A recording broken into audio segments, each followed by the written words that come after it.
I shaved and combed my hair to start recording a video for you, my beautiful followers, but then I got sleepy and took a nap and woke up with my hair all messy, so we're going to put on a cap. Better, Ismail Chi here with another video, and today my Chichi lovers, yes, that's your name, so deal with it.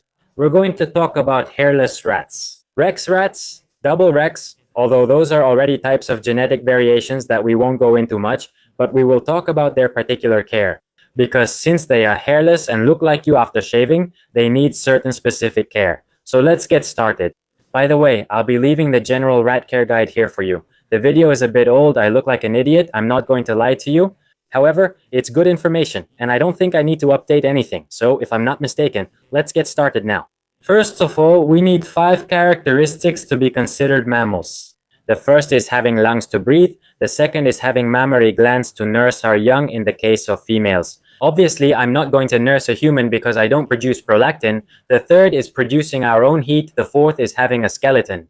And the fifth, and the reason I'm telling you this story, is that we need to have fur at some point in our lives. So you might be wondering, aren't hairless rats mammals? Yes, they are mammals, and let me explain why. First of all, the lack of fur is due to a genetic mutation. Second, they still have follicles all over their bodies. And third, they are usually born with a thin layer of fur, but as time goes by, they lose it. Although there are usually traces or remnants of fur on the face.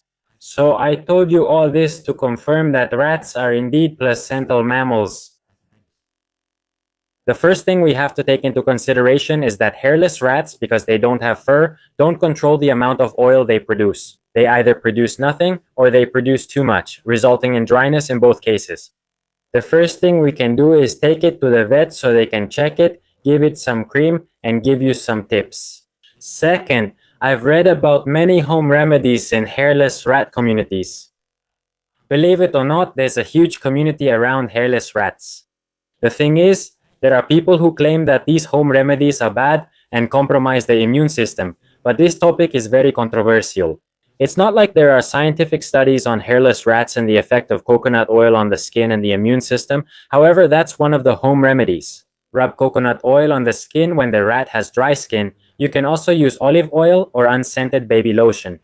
And I've also read that you can add olive oil to the mouse's diet. You can give it with bread, with some vegetables, and so on. Just make sure that the olive oil is mainly monounsaturated fats because of the omega-3 and omega-6 issue, so your rat doesn't get inflamed.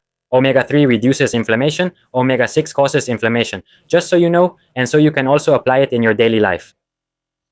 The second thing to keep in mind is that these are more prone to the cold. Obviously, they don't have their fur, so they're going to be less tolerant to the cold. A good way to know if your rat is comfortable is to take off your clothes and then lie down in your bed. If you're comfortable, your rat will most likely be comfortable too. Anyway, I'll be leaving the temperature your room should be at, but normally these are temperatures where humans feel comfortable, and usually your rats will feel comfortable too. Anyway, always provide soft padded hideouts so they can go inside and feel comfortable. Oh, and also regarding temperature, obviously don't put them in front of a window. These are genetically bred and the sun will roast them. So be careful and don't put them in front of a draft either. Please, not in front of air currents. So keep that in mind. And just to finish up the video, also keep in mind their nails and teeth. Provide things they can wear them down on, because they're more prone to scratches and cuts. And also, be very careful with sharp things in the enclosure. And to finish the video, don't breed them. Why? You might be wondering. Well, first of all, the bald mothers, the female bald rats, when they give birth, they usually have lactation problems. That means they don't produce enough milk or they don't produce any at all. So it's better if you don't breed them yourself. That's what breeders are for. And you might be wondering, how the heck do they manage to get these to be born then? It's very simple. And let me explain it to you with this diagram right here. Basically, a bald male that has the gene is bred with a furry female that also has the gene. But how do you get a furry female that has the gene and isn't bald? It's very simple. Basically, the parents of that furry female were a bald male and a furry female. Obviously, when the mom's babies are born, some will be bald and others will be furry. But the genetic load will be there, so the gene will be present in the offspring. Even if it's furry, it might not be showing. Did I make myself clear? I'm not sure, but I tried. When I took genetics in my 4th semester, it was confusing, but that doesn't matter. And that would be all. As I always say, remember to follow me and love nature. If you have any questions, please leave them in the comments. I'm very willing to help you.